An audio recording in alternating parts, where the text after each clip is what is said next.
This is not your house. And it is a Game Boy-style text adventure about some crazy shit happening at your house.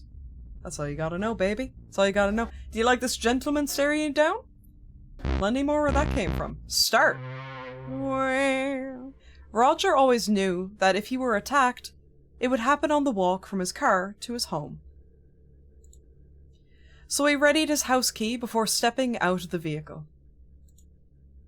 Keeping it ready as he walked to the trunk of his car, he hangs his groceries from his wrists, keeping his fingers free to open the front door without fumbling. As Roger makes his way to the porch, his eyes start darting between the house's corners. He'd read about a young woman being ambushed in her driveway the week before. He tries to put it out of his mind by counting how many steps it takes him to reach the front door. But he can't stop listening for the sound of someone rushing toward him. There's a gentle breeze and the white noise of distant traffic. Roger assures himself he is right to remain vigilant. It only takes a split second for someone to get the drop on you. Steady with the key now, smooth as fast. Roger's key slides in on the first try. It won't turn? Roger removes his key and inspects it. It's engraved with a large H. Definitely the correct key. Roger tries the key again. Locked, jammed, broken maybe? Roger takes a step away from the door and scans the area for suspicious persons. It's written in a very kind of factual way. I kind of like it. It kind of has a haunting way that it's written. The way every sentence is very factual. It's speaking about Roger not as I, but as him. Like it's an observation. I think that's really cool because it feels like it's adding to this feeling of there being someone there. Roger did this, Roger did that, like as if you're watching him. I think that's very cool. He sees no one. He releases his grasp on the key and leaves it in the lock. He drops his grocery bags on the porch. He tries furiously to turn, pull, and push on the key and door handle, every which way. Without success. Roger hears something inside. It's like a cautionary public information film, yeah, for sure. A shadow passes by the window. Ah! It looks like someone's silhouette through the curtain. Though there's a lot of full stops going on. I can't tell if they're meant to be more full stops or more like commas. Roger pounds on the door. Open up this instant. The police are en route. The door unlocks from the inside. Can I help you? You can start by getting out of my house. This house does not belong to you. Check the deed, lady. A deed is only a piece of paper. Oh! She got the sass. One that proves this house is my property. Personal property is a social construct. Don't give me that shit, lady. Don't give me that shit. Personal property is a social construct. Those who inhabit a space own it. Tell her have the house or take your house back. Okay, right, let's save for starters. At least she's got a friendly demeanor. You know what, lady? Take it. I don't even need it. I'll sleep under the stars tonight. Okay, let's just see what happens. I like that sound. Let's just see what happens if I let her have the house, which is objectively what you're not meant to do right now. Keep the house. I'll take my car and head out to the station. Head down to the station. Which car is that? The one I pulled up in. I didn't notice. The only one sitting in the driveway. But sir, that's my car. What in the hell? Roger turns just in time to see the car he calls his own, reversing into the street. He sees the homeowner wave to him from the driver's seat. A different homeowner this time? Or is it the same lady? And disappear down the road. Here, Let me help you with that. Roger tries to run after his car, but the homeowner grabs hold of his shirt. Hey! Hey, back off, lady! She slips it off with one. Hey, lady, please! You're taking my house and home, but you don't need to take my shirt too, lady, please. She slips it off with one deft sweep. Roger spins around, trying to grab hold of his button-down. He feels goosebumps forming on his arms as his nipples harden. Oh, what did I sign up for with this game? Give me my shirt back! No need for these either. The homeowner grabs the hem of Roger's pants. Lady! Cool it! Jesus! And yanks backward, knocking Roger flat on his back. The homeowner quickly slides off his pants and the remaining articles on his person. Roger lies dazed with his head pounding from the collision with the porch. He can hear the sounds of rustling fabric and crinkling plastic bags. Roger wraps his arms around his head and groans. Please, not my chicken? Wait, what? Is that a euphemism? Or... The homeowner gathers Roger's things, glides into the house. A chicken? They meant like a rotisserie chicken? Like, you mean food? Like your groceries? Okay. When you're talking about slipping off his pants, I was like, is that a... Oh, you meant the groceries. You didn't mean that wasn't a... Okay. And slams the doors shut. Ooh, Roger. Not a good way you found yourself in. Roger pulls himself to his feet. He cups his genitals in his hands and tries to keep warm. Ma'am, please don't steal my cock. Please. Honestly, with the way it was going there, he shakes from the cold. Right, okay. Let's see. Let's do another save. That's me, out in the cold.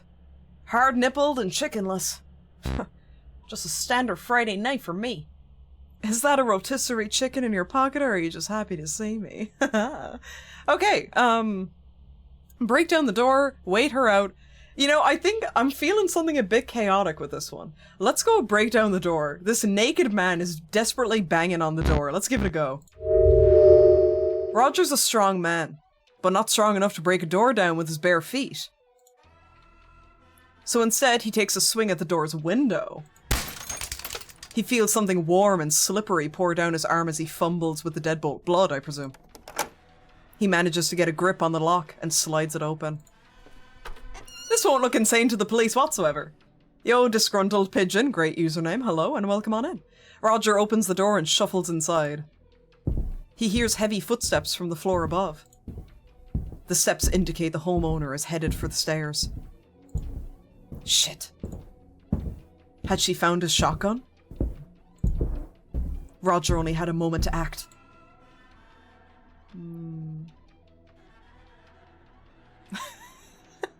He feels the warm and slippery chicken gravy.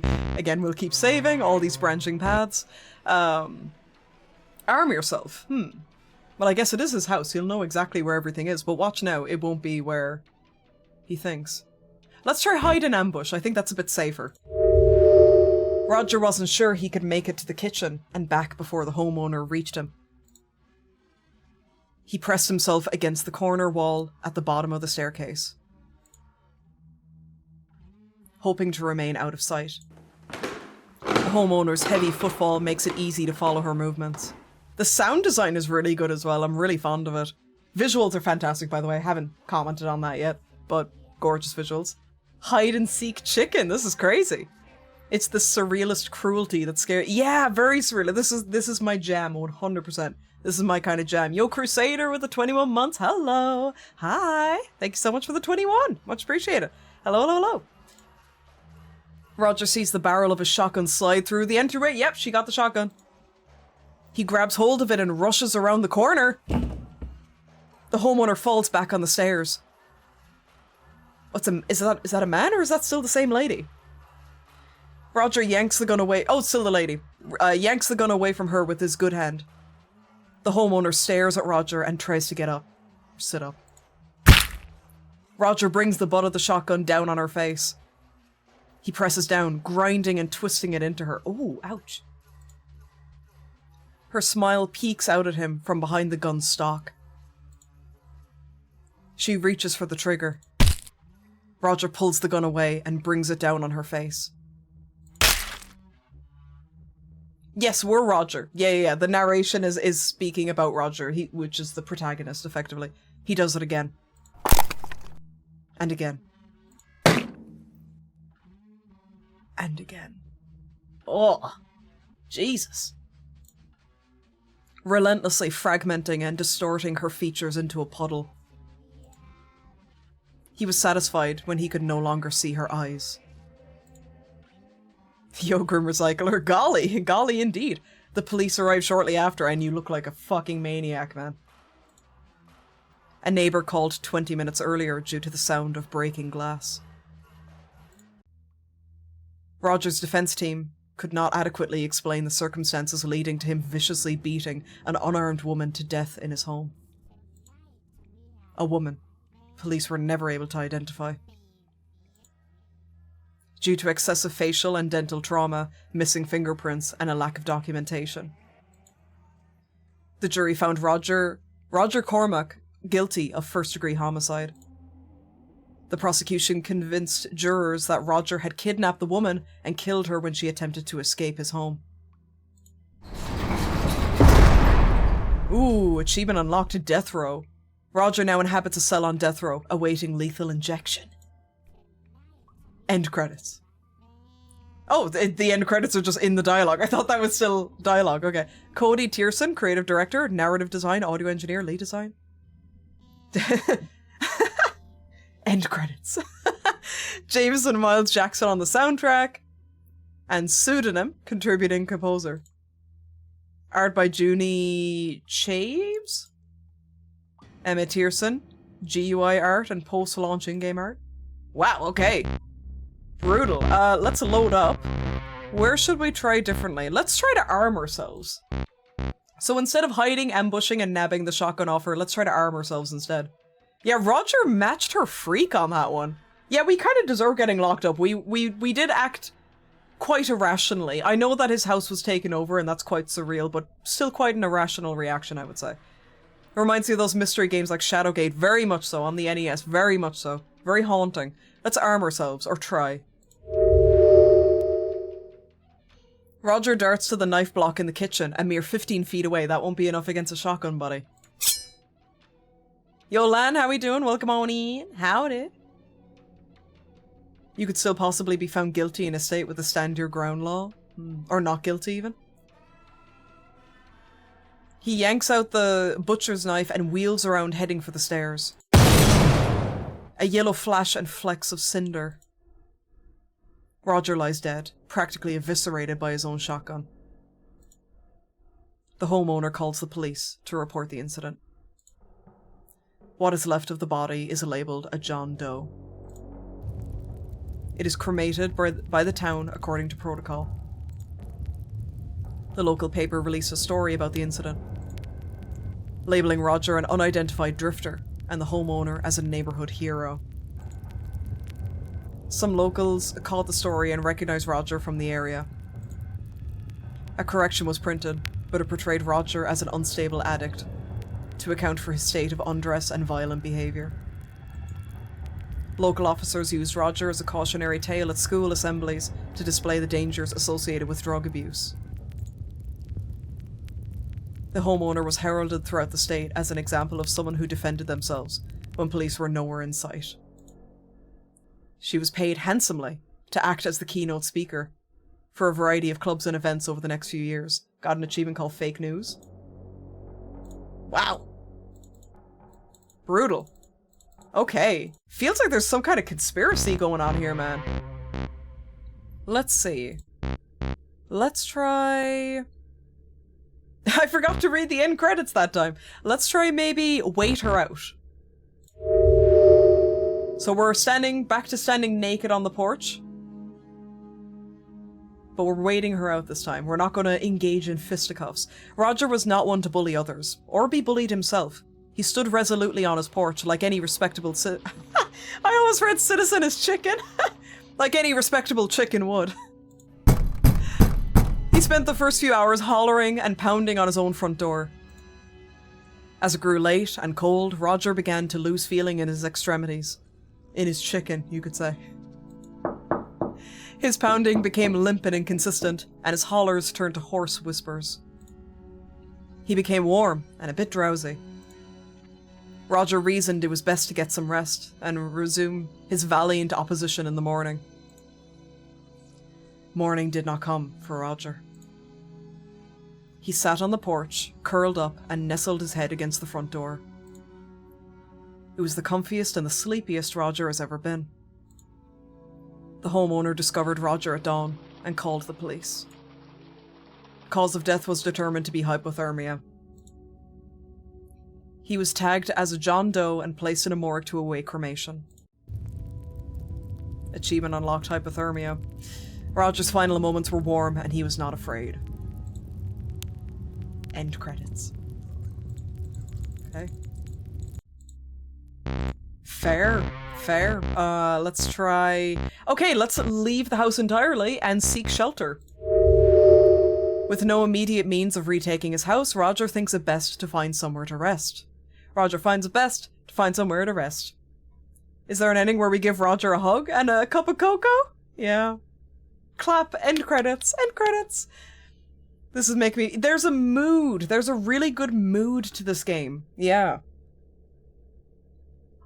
It's interesting to play this so soon after, Man, I Just Want to Go Home, because the writing style between that and this are so different from each other.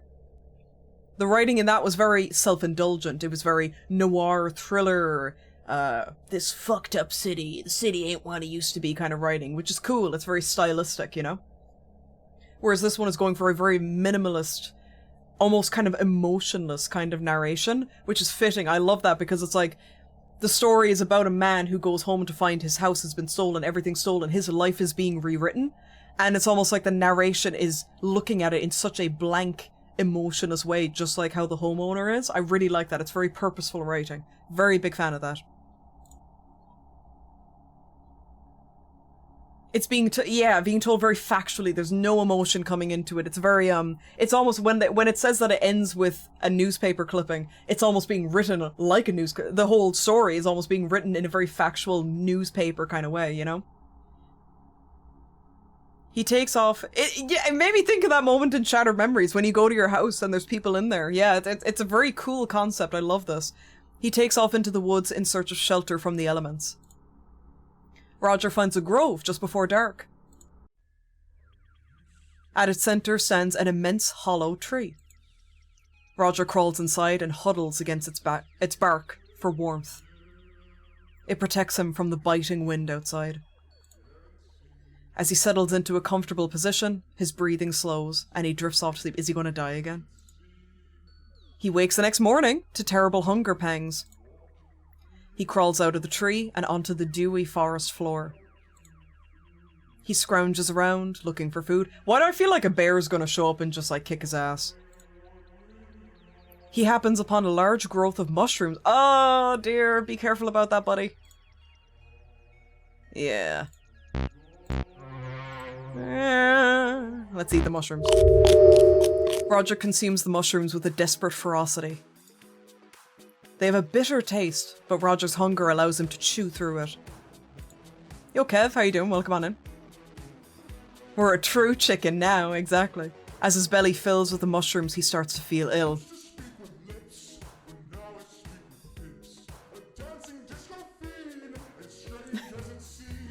Wait, what's this music, man?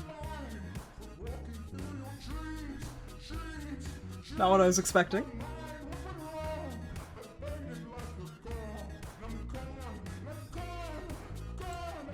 Turn that shit up!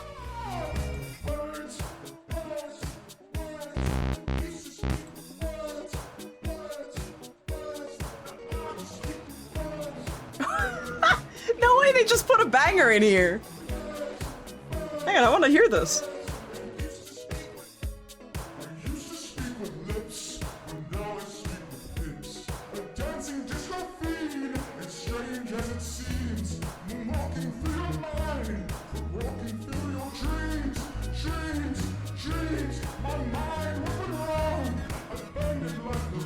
a jam too.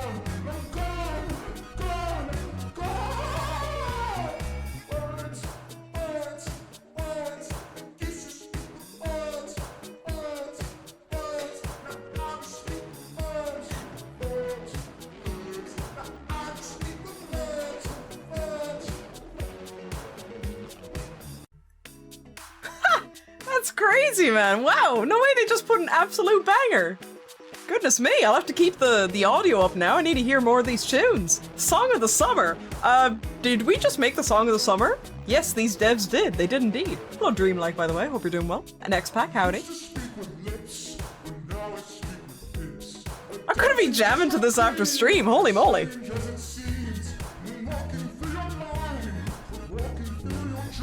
Love it. Love it. His head begins to spin.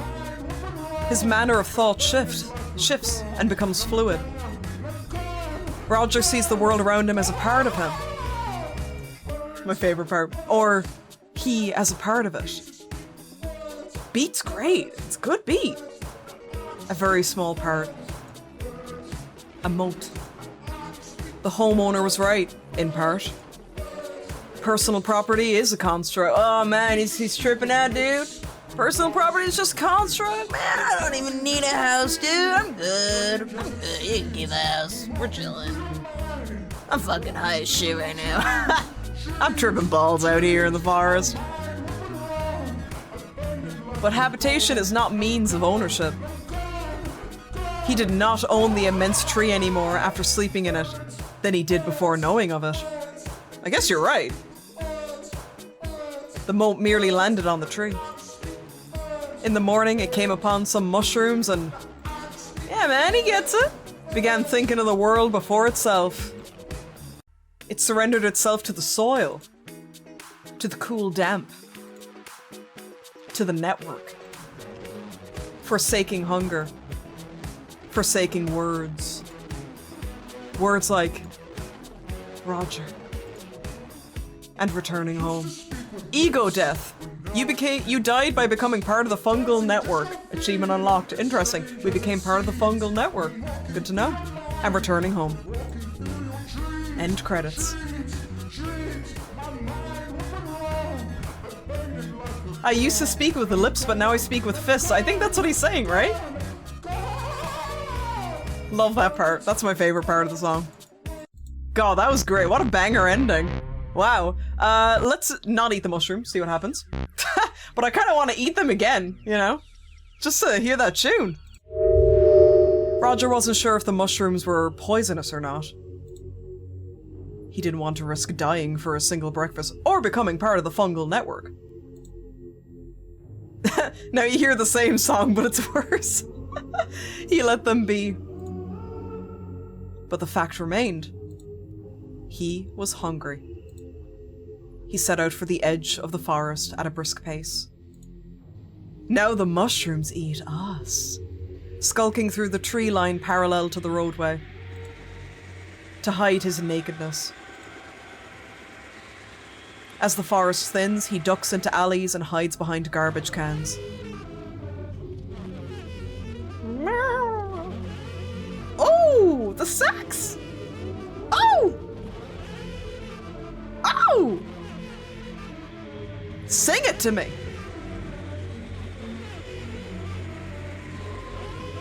Love it! This soundtrack bangs, man! This is some good shit, genuinely. This sounds so creepy. So close to being a sax, but off. You know what I mean? He smells something on the breeze. Food, I imagine. It makes him salivate and clench his fist with an aggravated longing. Bright red. Something catches Roger's eye. A fire station. They might be able to help.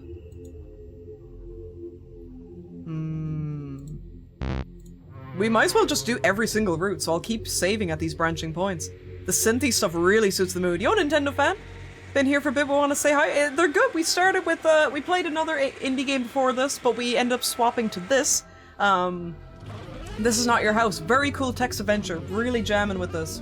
Really loving this. Welcome on in. Hope you're doing well. Let's try the fire station, I guess, actually, first. They might have food in there for you. Reason compels Roger to stop at the fire station and seek assistance. He knocks on the front door. I'm kind of scared he might freak out and, like, attack them or something. Yeah, you can't rule it out. The man... What's wrong? What's right and what's wrong?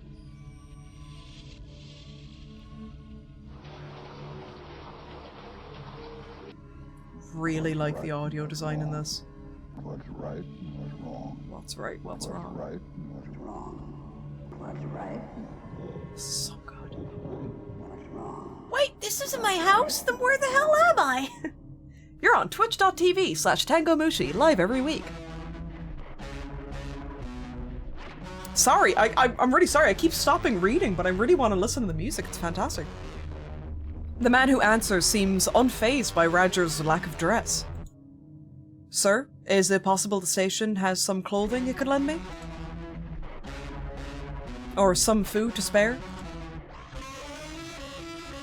Got plenty of both, come on in!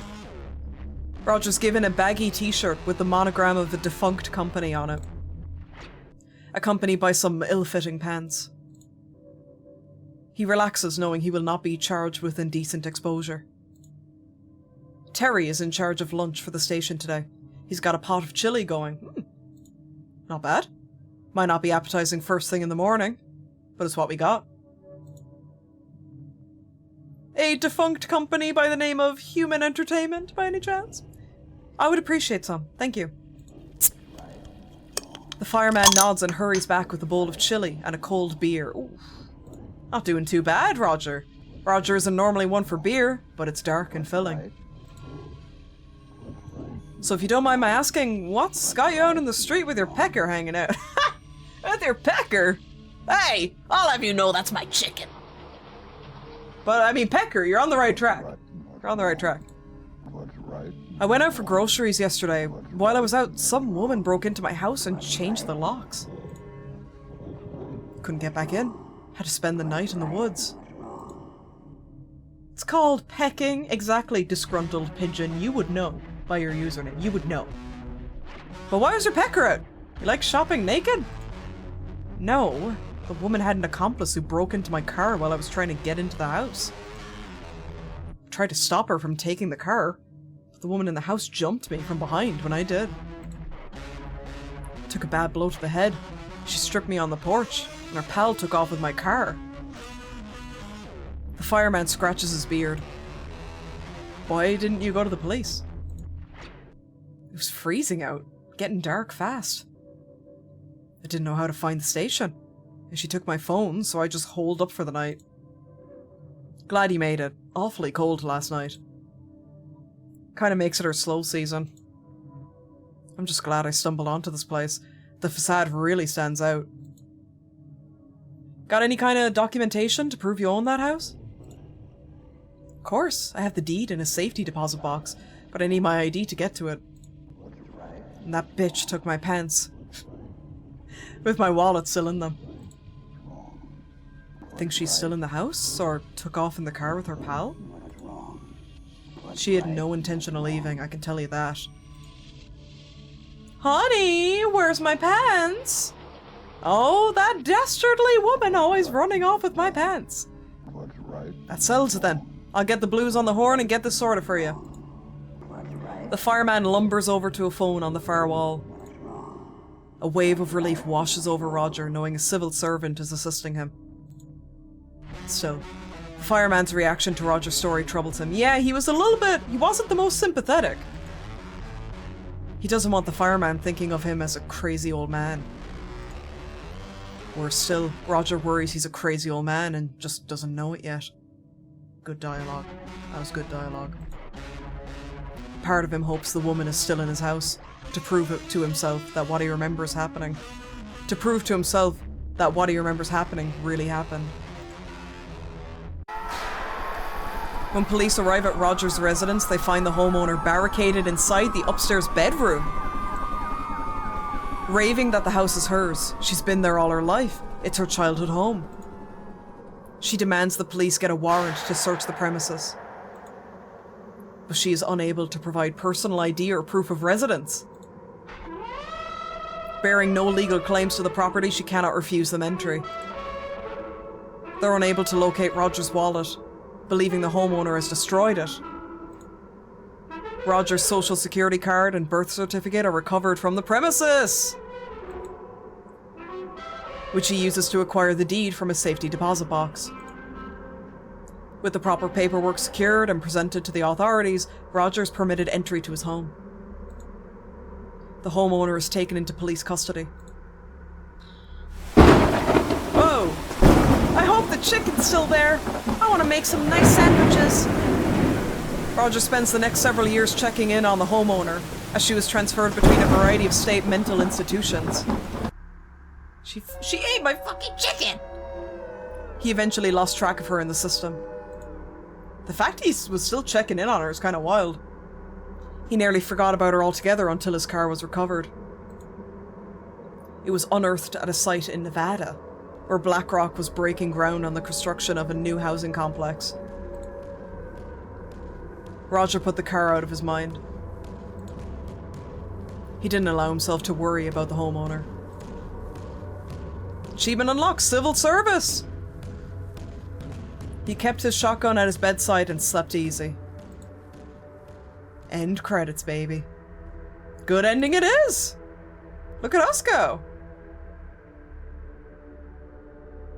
Her friend just vanished. What the hell was going on? I want to know more about him, though. I want to learn more! Let's follow the scent of food, so completely ignore the fire station and instead follow food. I know, how exactly do you forget that time that you were stripped naked, had to sleep in the forest overnight, and lost your house and car? Roger's hunger takes hold of him. It demands satisfaction. So he follows the scent in the air. Yo, Packboy at the 5-stream streak, thank you. Howdy, howdy. The police being useful in a horror game, or even in a real-life setting at all? This really is fiction. Standard. Standard. That's just a normal Tuesday night for Lady Janeko of Twitch.tv fame. He finds his way to the nearby Ultra store. The welcomer at the door barely notices him, distracted by a handheld gaming device. A Game Boy, you could say? Yeah. Roger wanders the vacant halls of the store until he finds men's clothing.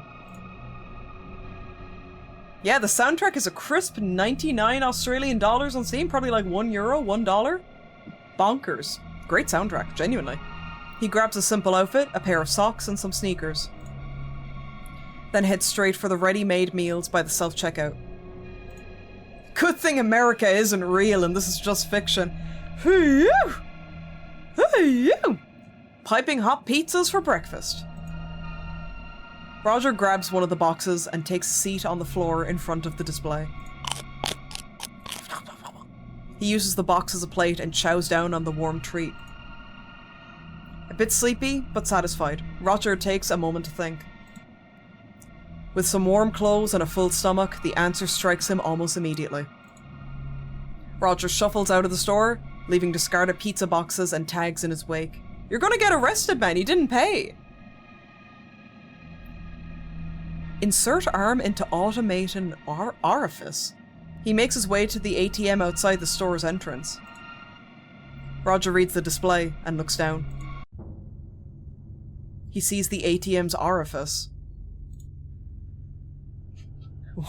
Whatever you do, Roger, don't put your chicken in there, okay? That's for your arm, not your chicken, alright? He slides his arm inside, yeah. His arm, dude. It's cold, pulsating. Roger looks up at the display. I like this. I like this little detail. Because it's you would think that it was set in basically modern day standard, current modern day, just like you and me. But then things like this kind of make it seem like, is this kind of some weird reality that this character lives in? You know, I love that it seemed very normal until this moment, you know? Well, I mean, normal enough, you know. Everything was feasible until this moment, I should say. His fingers grope around inside the orifice for the keypad. Roger feels the raised shape of the numbers on the keys. He pokes his pin into the pad. The ATM produces his funds. Roger pays for the clothes and pizza while checking out some additional supplies. Roger has never committed a criminal act. He was distressed to discover how easy it was. At his own house in broad daylight. No one paid any attention as he hooked a hose up to the gas tank outside of the house. No one batted an eye when he broke the kitchen window.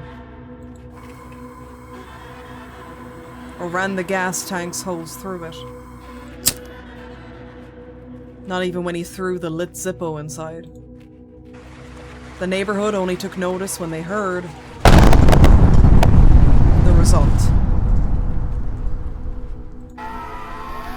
The fire department was first to arrive on the scene. Roger was impressed by their response time. Thankfully, their investigative abilities left much to be desired, just like real life. They declared the fire a natural accident caused by a gas leak. Achievement unlocked, arsonist. You used insurance fraud to buy a new home closer to your family. Roger was able to claim the full amount on his insurance policy and use the money to buy a home closer to his grandchildren. Property is a construct, baby! Wow, okay. Kinda crazy. Didn't know you had that in you, Roger. Jesus. Okay, I think we have done all of these options out except for find help. So let's try that. They didn't find the Zippo? Yeah, I guess maybe it got burned up? I don't know. Yeah, the music there slapped as well. Yeah, the endings are all so wildly different from each other. They are indeed. They are indeed. Find help. So we are standing with our chicken out on the porch. Let's try find help instead. Driven by the belief he cannot resolve the house theft on his own, Roger runs off to find help. Running down the road, he spots a police cruiser on patrol. Let's see how the police are face to face. Roger begins wildly flailing his arms and calling out for the vehicle to stop. The cruiser comes to a halt, and an officer steps out from the passenger side. Roger sprints towards him, shouting, maybe don't do that when you're, you know, buck naked. Makes you look a little crazy, attempting to explain his situation. The officer enters a defensive stance and draws his weapon on Roger. Yeah, that's what I'm saying! Roger freezes in place, thrusting his hands into the air. Yep. Okay, at least that's something. Don't move. Hands. Let me see those hands. They're up. I'm cooperating. Sometimes that ain't enough. Suspect is uncooperative. What? I'm cooperating. What am I a suspect of? Turn around. I said turn around right now. Roger complies. Walk backward towards me. Roger walks backward towards the officer. Not so fast. Jesus, fast, slow? What the fuck do you want? Roger stops in a lethal game of red light, green light. Did I say stop? Roger does not speak, and he does not move. He does not want to alarm the officer. Come on, hurry up! What the hell are you making him do, man? Roger very slowly walks backwards towards the officer. I said slowly, not slow motion. Pick up the pace. Roger does not hasten his pace. He's terrified of doing something that could be seen as threatening. That's it. The sound of the officer's thudding footsteps draw near to Roger. Roger hears cuffs being readied behind him. He feels the cold metal press against his wrists. The officer thrusts Roger against the hood of his car. Roger can feel the cuffs tightening further, cutting off circulation. Please, officer, I'm cooperating! The officer yanks Roger off the hood and steers him with the chain of his cuffs. The metal digs into Roger's wrists as he fails to anticipate the officer's movements. The officer pushes Roger into the backseat and slams the door. The officer quickly climbs into the front seat and jumps on the radio with dispatch. Roger's naked body wriggles against the leather in the back seat as he attempts to sit up. The officer brings his fist down on the car's dash. Keep it down back there! A few tears stream down Roger's face in the dark. Jeez, man, this is grim. The tears make him feel ashamed, but he cannot suppress how angry and helpless he feels. This feels like it's written from experience or something. Yeah, it's like it's such a frighteningly real depiction. Please, someone has broken into my house. Look, we're passing by it right now. Just pull over. The old someone stole my the old someone stole my house routine. Save it for the judge, junkie. I'm not a junkie. I'm a senior citizen and I need help. Yeah, he's an old man too. Jesus, I keep forgetting that about Roger. You don't see many elderly junkies, huh? What are you talking about? The officers sit in total silence as they cruise towards the station. Roger sits back and tries not to exacerbate the situation further. So you're telling us that you went out shopping and returned home to find your locks were changed? That's right. Then I started pounding on the door and some strange woman answered. Strange how? What do you mean? She stole my house! Right, but what is that made her strange to you? How calm she was about it all. Acting like I was a perfect stranger, as she belonged there. The officers glance at one another. So you found your locks changed and a strangely calm and comfortable woman at the door. Yes, but she was in my car as well. So she left your house? No, she was in the house, and I turned around and saw her driving. Oh wait, so okay, I didn't click that. So there was two people that looked identical, one in the house and one in the car. Okay, that didn't click. I thought when they said that there was a person in the car, it was like a man or another person, you know? No, she was in the house, and I turned around and saw her driving away in my car at the same time. A pair of twins, maybe? They were her. In the car and the house, all at once. Okay, now that might make you sound a little crazy, Roger. It's more feasible that it's two different people. So what happened to your clothes? She took them, right there, on the porch. When I turned to see the car taking off, she slipped my shirt off. Without you even asking? What? Without you asking? What? What are you implying there, dude? The officers snicker as they share a look. It's not funny. I was assaulted. Sir, if a woman came up to me with a smile and asked for my clothes, I wouldn't report her. Wow, dude. Okay. This is like the best ending so far, but it's also by far the most uncomfortable because this has gone beyond the surrealism of this story. And this is just genuinely there's cops like this. You know what I mean? Crazy. She knocked me down and ripped off my pants. Alright, sir. How much have you had to drink this evening? Not a drop. So you're telling me you... Oh wait, sorry, wrong character. So you're telling me you tried to get into someone else's house in a confused state, thought you saw two of the same person, and wandered the streets naked. But you haven't had anything to drink? That's not what I said. That isn't how it happened. You've already given your statement. All I need to know is how much you were drinking. Crazy that they're giving you an option to say, okay, let's say what I would obviously pick is insist you're sober, so let's go with that first. I was not drinking. It's true what I said, every word of it. Put a note that the subject is not cooperating, and we haven't been able to positively identify him. My name is Roger Cormack. I've already told you that. Sir, you'll be transferred to a new facility in the morning. You can explain the situation to them. What kind of facility? The kind that has the resources necessary to help someone like you. Oh, dear God. Roger spent the remainder of his life being shuttled between state mental institutions. None were able to properly identify what ailed him.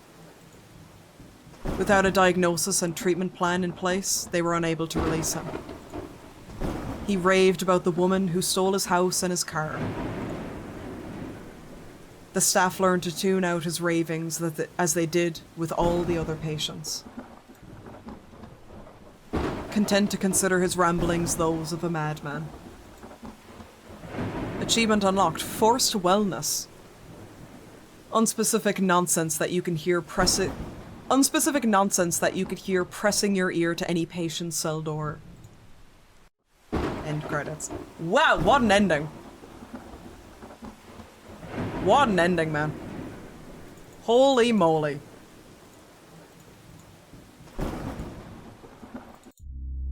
Whew. Heavy. This is not your house? I didn't think you were going to hit me with that, but am I glad you did. What an ending. What an ending indeed. Let's go with the other route, where we confess to drunkenness. Falsely. Well, then again, we didn't actually see what Roger was up to before any of this. So to be honest, maybe this is more a situation where you can almost like retroactively choose, was Roger drunk or not? You know what I mean? We didn't actually know what he was getting up to before he returned home. So in which case, let's try confessing to drunkenness. I feel like they're gonna want you to confess to drunkenness. Maybe, and it's a bit fucked up that this is the case, of course, but maybe confessing to drunkenness would actually be better. Roger hangs his head in his hands. You're right, officer. I've had a few too many tonight. I don't know what I'm saying. It's alright, old-timer. Just be glad it's not dementia. I'm very grateful. Well, you can spend the night in the drunk tank, and we'll release you in the morning. Yep, see what I say. That's what they want to hear. Thank you, officers. Roger spent the last few hours of the evening resting on a cell bench. It was rigid and uncomfortable, but Roger had learned to deal with the discomfort in the service. In the service? So, you were a cop yourself? At what point? True to his word, the officer released Roger first thing in the morning. Roger received a pair of sweatpants from the Lost and Found to replace his jumpsuit. He had no phone or wallet, and no idea what direction his house was in.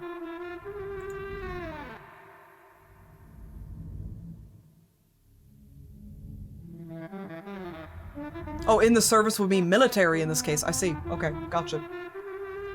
He'd never been downtown and didn't know how to find his way out. Wait, you lived near downtown and you never ever went there? Huh. He focused on finding shelter and food. He spent each day meeting his fundamental needs. Most passerbys refused to look at him. The rest were too frightened by his appearance to speak with him. Everyone kept a safe distance from him. Achievement unlocked Vagrant. He faded into the crowd and entirely out of memory.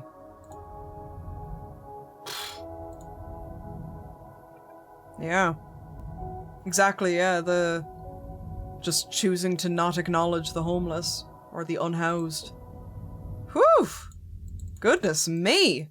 So basically what I'm gathering is every ending, if you interact with the police, will not go your way. You will be forgotten by somebody. Holy moly. Yo, Raven, how you doing? Welcome on in.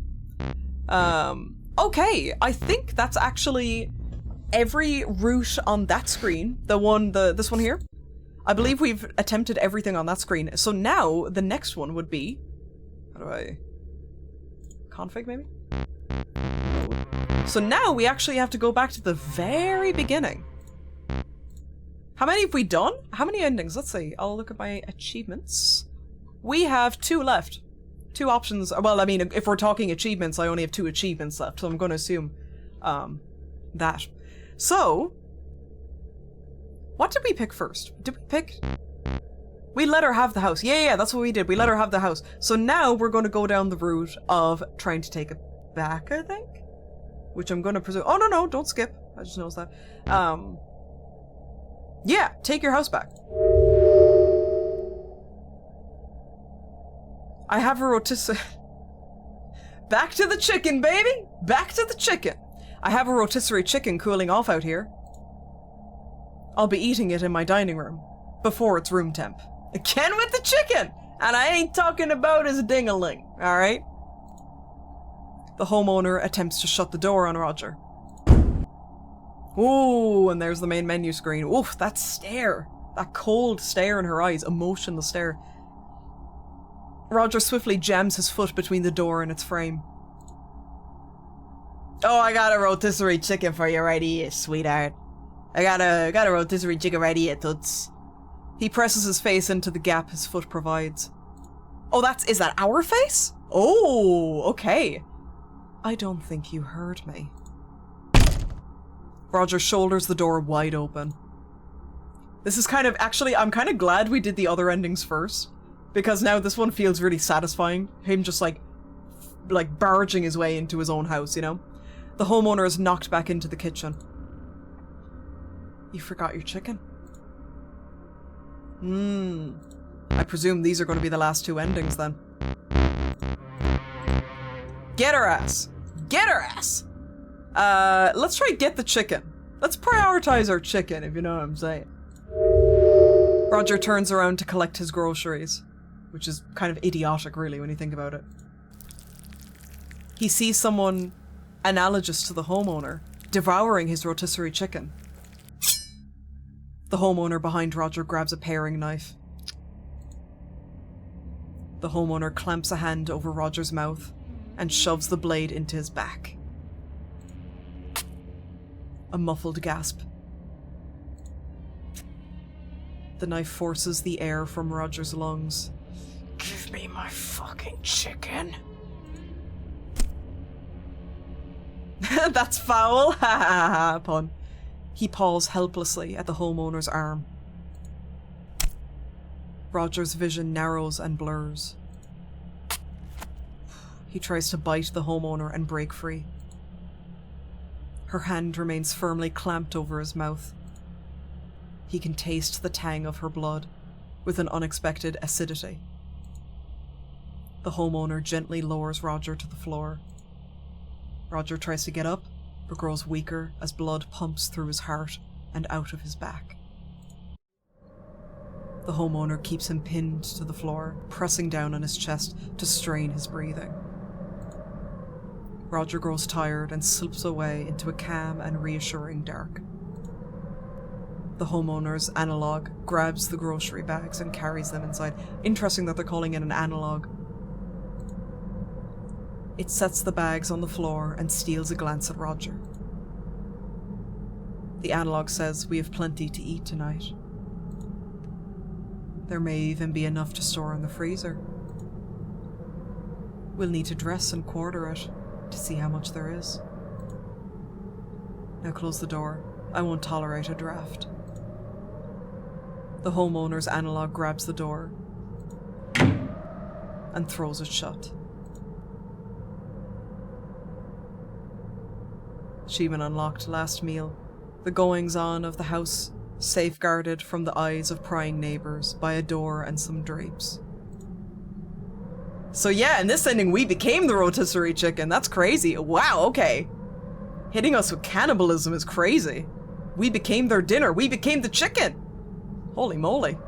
Gnarly. I loved the writing in that ending. That was, disturbing kind of writing there at the end. So emotionless. That writing at the end there, you know? Okay, now stand your ground. Now remember, I'm going to presume this is the last ending. We have only got one good ending so far. Did we? Yeah, we did. One good ending. Oh, nice! I'm just in time for cannibalism! Yo, what's up, Doozy? How you doing? And Cosmos? Welcome, welcome. Each ending is so different. Yeah. Two? Did we get two? Did we get... Oh, the one... Yeah, if you count the one where we set our house on fire. I guess I don't mentally consider that a good ending. I would consider getting the house back to be the good ending. Getting the actual house back. But yeah, if you want to count that one, that was two. Stand your ground instead when you're having a standoff in the kitchen. I'll get it when you're gone. Be sure not to leave too often, Roger. I have a habit of roosting in untended spaces. Roger hears a car start up right outside. He looks out the window to see what's going on. The homeowner waves from the driver's seat of his car and disappears down the road. It can't be! Roger whirls around. The homeowner is no longer in his kitchen. He proceeds to clear the house, room by room, until he's sure she's gone. Roger spent the next few days gathering up every trace of the homeowner's presence and passed it on to the authorities. Doilies? Table runners. Oiled drape runners, candles. It seemed like she'd lived there for years, leaving things in odd places only someone familiar with the space would. It took Roger an additional half day just to rearrange the furniture. Thankfully, she hadn't moved in her own.